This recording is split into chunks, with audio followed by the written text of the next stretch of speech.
Assalamualaikum warahmatullahi wabarakatuh. Bertemu lagi dengan saya, Pak Faizin, di mata pelajaran TIK, Teknologi Informasi dan Komunikasi. Pada pertemuan ketiga kali ini, kita akan membahas mengenai mempersiapkan, memulai, dan mengakhiri penggunaan komputer. Ketika kita akan menggunakan komputer, ada beberapa hal yang perlu dipastikan terlebih dahulu, yaitu kita harus memeriksa kelengkapan perangkat keras atau hardware untuk menjalankan komputer. Selain itu, kita juga perlu memastikan perangkat lunak atau software sudah terpasang di perangkat komputer tersebut. Setelah kedua perangkat tersebut, yaitu hardware dan software siap, maka kita dapat menggunakan komputer milik kita. Yang pertama adalah menyiapkan perangkat keras atau hardware. Apabila kita menggunakan komputer laptop, maka persiapannya tentunya sangat mudah. Kita tinggal membuka layar laptop, kemudian menekan tombol power, dan menunggu hingga komputer laptop tersebut siap digunakan. Hal ini dikarenakan perangkat-perangkat keras yang digunakan untuk menjalankan laptop sudah terpasang jadi satu. Jika kita ingin menggunakan perangkat tambahan, misalnya speaker, printer, proyektor, mouse, dan lainnya, kita tinggal memasang perangkat tersebut di port yang disediakan. Berbeda jika kita menggunakan komputer desktop atau PC, kita harus menghubungkan beberapa perangkat terlebih dahulu sebelum dapat digunakan dengan baik. Yang pertama adalah menghubungkan monitor dengan komputer. Siapkan kabel konektor monitor yang akan kita gunakan untuk menghubungkan monitor dengan komputer. Kebanyakan kabel konektor yang digunakan dari monitor ke komputer adalah kabel VGA. Akan tetapi bisa juga menggunakan kabel konektor jenis lain seperti DVI dan HDMI apabila di komputer dan monitor kita terdapat port jenis tersebut.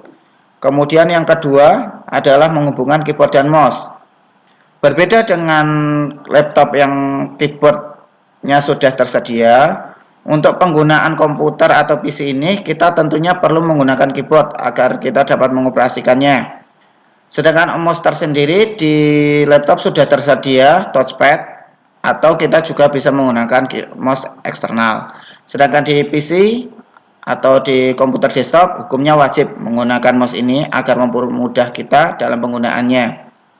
Sebenarnya menggunakan keyboard saja sudah cukup, tetapi tentunya akan sangat sulit, di mana kita harus menggunakan tombol tab dan sebagainya untuk berpindah menu.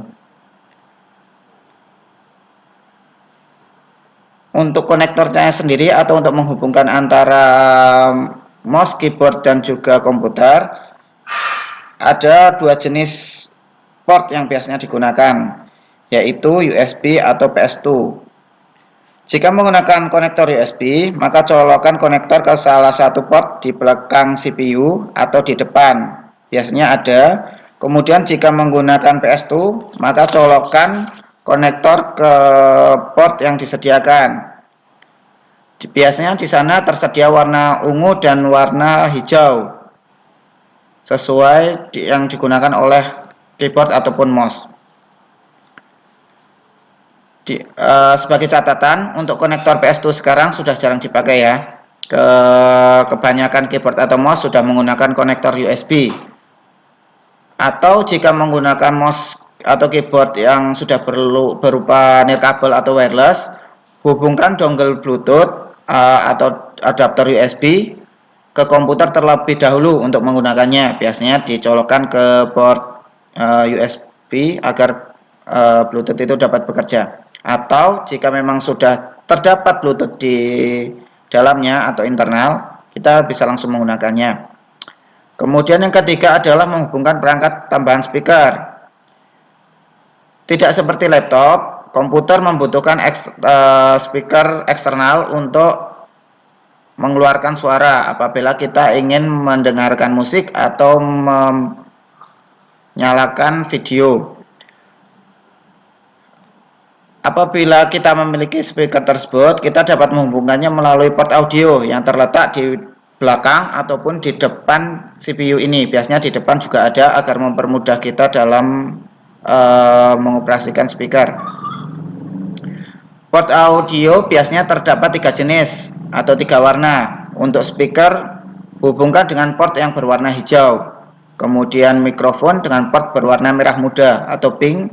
Sedangkan port berwarna biru adalah port line in yang dapat digunakan untuk beberapa perangkat tertentu. Kemudian yang terakhir dan yang paling penting adalah menghubungkan kabel daya listrik. Cari dan pasangkan kabel daya listrik masing-masing, kemudian hubungkan ke terminal sumber daya listrik. Apabila arus listrik tidak stabil, disarankan menggunakan staf wall, biasanya kotak berwarna merah perangkat tersebut. Kita juga dapat menggunakan UPS sebagai sumber daya listrik agar saat sumber daya listrik utama padam, kita masih punya waktu untuk menyimpan hasil kerja kita dan melakukan proses shutdown atau mematikan komputer dengan baik, tidak secara paksa langsung mati, sehingga nanti bisa-bisa apa yang sudah kita kerjakan akan hilang. Fungsi UPS ini hampir sama dengan baterai di laptop, bedanya dia berada di luar ya, perangkat eksternal. Tidak seperti baterai laptop yang sudah biasanya tertanam di dalam laptop tersebut. Kemudian yang kedua yaitu menyiapkan perangkat lunak atau software. Setelah semua hardware komputer siap kita gunakan, kita belum bisa menggunakan komputer tersebut tanpa memasang atau menginstal software terlebih dahulu.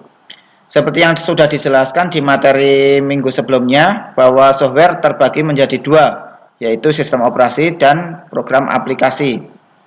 Sebelum dapat memasang program aplikasi, kita terlebih dahulu harus memasang sistem operasinya. Sistem operasi bisa dipasang di komputer sesuai dengan kebutuhan, seperti yang dijelaskan kemarin ya, ada beberapa jenis. Untuk komputer sendiri ada 3 yang kemarin dibahas. Yang pertama adalah sistem operasi Windows, yang kemudian ada sistem operasi Mac OS pada perangkat Apple, kemudian ada sistem operasi Linux. Untuk memasang sistem operasi, terlebih dahulu kita harus mempunyai file sistemnya, bisa disimpan dalam CD ataupun USB.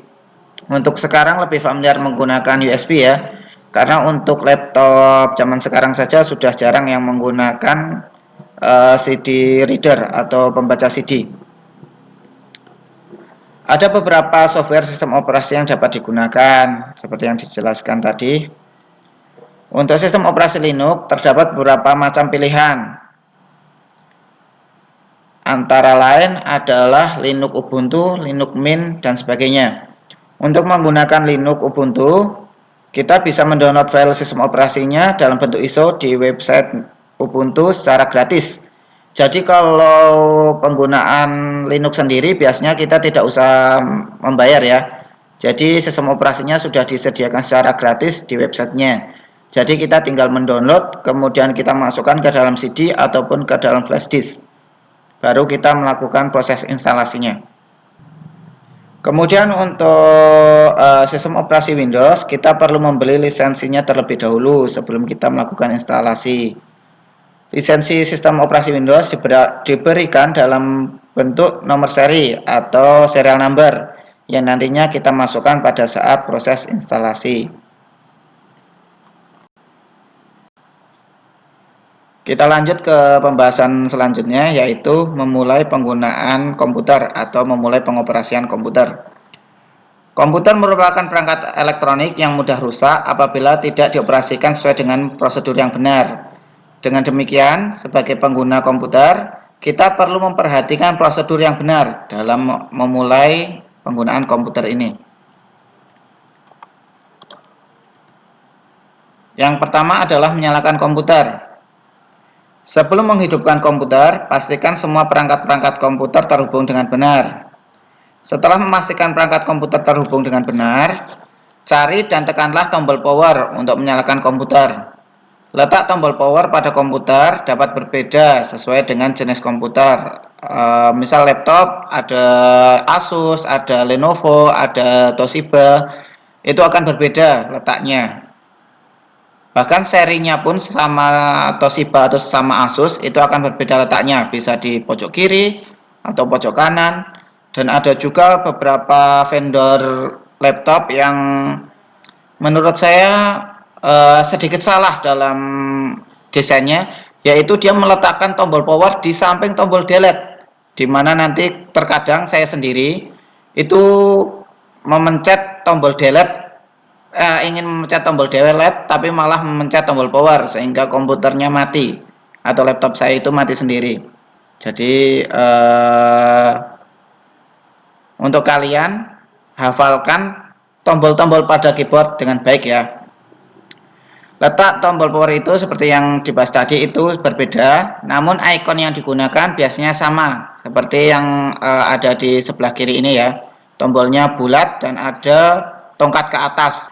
Kemudian setelah menekan tombol power, maka komputer akan menampilkan proses booting. Proses booting ini merupakan proses di mana sistem komputer melakukan pengecekan keperluan perangkat hardware yang digunakan. Tampilan dari proses booting biasanya berlangsung sekitar 15 detik atau hingga beberapa menit, tergantung komputer masing-masing ya. Selanjutnya setelah komputer selesai melakukan booting, maka komputer akan masuk ke dalam tampilan sistem operasi. Tunggu beberapa saat sebelum komputer benar-benar siap digunakan. Beberapa komputer yang sudah dipasang password pada sistem operasinya membutuhkan login terlebih dahulu. Login merupakan proses identifikasi dari pengguna komputer yang dilakukan dengan mengetik atau memilih profil nama pengguna, lalu dilanjutkan dengan mengetik password, PIN, ataupun menggunakan sidik jari sesuai pilihan dari user tersebut. Tampilan sistem operasi yang pertama kali disuguhkan adalah layar desktop. Layar ini merupakan menu utama di mana di dalamnya terdapat menu untuk mengakses aplikasi dan fitur-fitur lainnya di komputer. Selanjutnya menggunakan keyboard dan mouse. Keyboard dan mouse merupakan hardware atau perangkat keras utama yang digunakan sebagai interaksi antara komputer dan penggunanya. Memahami cara penggunaan keyboard dan mouse sangatlah penting dalam menggunakan komputer. Mouse digunakan untuk menggerakkan pointer atau penunjuk lokasi di monitor yang biasanya bentuknya panah putih seperti ini, seperti yang saya gerakan. Setiap kali kita menggeser mouse di meja, maka pointer di monitor juga akan bergerak ke arah yang sama. Sebuah mouse umumnya memiliki tombol di sebelah kiri dan kanan, serta tombol scroll di bagian tengahnya, seperti di gambar ini ya. Fungsi tombol kiri atau klik kiri di mouse digunakan untuk memilih objek yang tampil di monitor, sedangkan tombol kanan atau klik kanan digunakan untuk menampilkan menu. Dan tombol scroll digunakan untuk menggulung atau menggeser ke atas dan bawah halaman layar yang ditampilkan. Perangkat mouse juga dapat digantikan dengan touchpad. Touchpad kebanyakan digunakan pada laptop yang terletak di bagian bawah keyboard.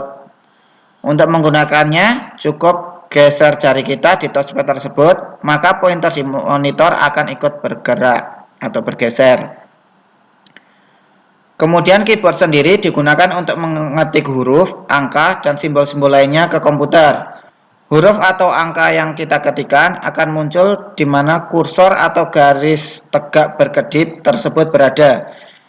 Selain itu, keyboard juga dapat digunakan untuk menjalankan perintah tertentu di keyboard. Di komputer maksud saya. Misalnya kita melakukan copy, kita bisa menggunakan tombol kombinasi Ctrl C. Kemudian untuk paste atau paste itu Ctrl V dan lain sebagainya. Selanjutnya mengatur posisi badan. Mengatur posisi badan saat menggunakan komputer sangatlah penting karena posisi tubuh yang salah saat menggunakan komputer dapat menyebabkan badan tidak nyaman, seperti sakit leher, kram, pusing, nyeri otot, dan lain-lain. Berikut beberapa tips agar nyaman saat menggunakan komputer. Yang pertama, usahakan badan selalu tegap jika di depan komputer. Pandangan kita dan monitor harus sejajar. Jarak pandang antara monitor dengan mata sekitar 50-100 cm atau 1 meter. Kemudian yang kedua, gunakan kursi yang memiliki sandaran. sehingga dapat menopang punggung dengan baik. Gunakan monitor yang lebar, atur pencahayaan monitor senyaman mungkin untuk dipandang agar mata tidak cepat lelah. Yang ketiga, saat menggunakan mouse dan keyboard, usahakan agar pergelangan tangan tidak dalam posisi menggantung. Posisikan mouse sejajar dengan pergelangan tangan dan posisi jari tetap lurus. Saat menggunakan keyboard, usahakan jari-jari tangan selalu sejajar ketika mengetik tombol-tombol di keyboard. Jika kita sudah terbiasa dan harus dibiasakan, mengetik keyboard itu tidak menggunakan 11 jari atau hanya menggunakan telunjuk, tetapi menggunakan 10 jari semuanya digunakan untuk melakukan pengetikan. Yang keempat, jangan menggunakan komputer terlalu lama. Luangkan waktu untuk istirahat, untuk memandang objek yang lain. Misal, setiap 10 menit atau 15 menit sekali, usahakan kita untuk menengok ke kiri ataupun ke kanan agar mata tidak capek. Kemudian pada pembahasan terakhir yaitu mengakhiri penggunaan komputer. Sama halnya dengan menghidupkan komputer, mematikan komputer juga perlu dilakukan dengan benar. Jangan mematikan komputer dengan mematikan arus listriknya atau menekan langsung pada tombol power komputer. Apalagi langsung mencabut kabel powernya ya kalau menggunakan komputer. Hal tersebut dapat menyebabkan kerusakan pada perangkat maupun program di komputer. Ada beberapa cara dalam mematikan komputer, antara lain, yang pertama, simpan terlebih dahulu pekerjaan yang telah Anda kerjakan di komputer. Ini wajib ya, untuk semua cara mematikan komputer. Yang pertama, kita harus menyimpan dulu. Misal, kita sedang mengetik di Microsoft Word, atau kita sedang mengedit gambar atau video. Kita perlu menyimpannya dulu sebelum mematikan komputer. Kemudian tutup semua program aplikasi yang dijalankan. Jadi yang tadi kita buka, kita close semua dulu agar dapat dimatikan dengan baik. Kemudian klik tombol start pada layar desktop. Kemudian klik menu shutdown untuk mematikan komputer. Ini ada beberapa cara tergantung dengan versi sistem operasi yang digunakan ya. Entah itu Windows saja sudah berbeda antara Windows 10 dan Windows 7. Apalagi nanti untuk mematikan pada Linux. Kemudian yang selanjutnya, saat proses mematikan komputer dijalankan, tunggu hingga komputer benar-benar mati. Baru kita cabut kabel power atau off-kan saklar untuk mematikan arus daya listrik ke komputer. Jika kita menggunakan laptop, juga setelah kita matikan, cabut ya kabel chargernya, jangan nyolok terus di stop kontak. Itu berbahaya, bisa menimbulkan konsleting arus listrik. Kemudian matikan komputer yang kedua, yaitu melalui menu command prompt atau CMD.